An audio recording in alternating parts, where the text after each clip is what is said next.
بچوں، آج میں آپ کو زندگی کے بارے میں ایک واقعہ سناتی ہوں۔ زندگی میں ایک ایسا وقت آتا ہے جب انسان کہتا ہے کہ اب سارے دروازے بند ہو گئے، کیا ہوگا اور کیسے ہوگا؟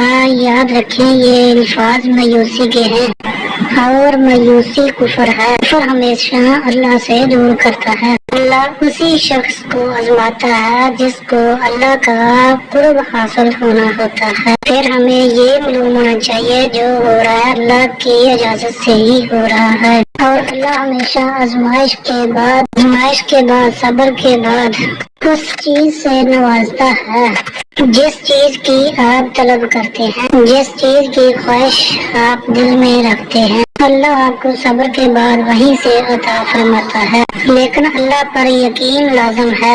اللہ اس بندے سے خوش ہوتا ہے جو اس کے کاموں پر یقین رکھے، اور جسے یہ معلوم ہو کہ ہر آزمائش کے بعد بلند مقام حاصل ہوتا ہے۔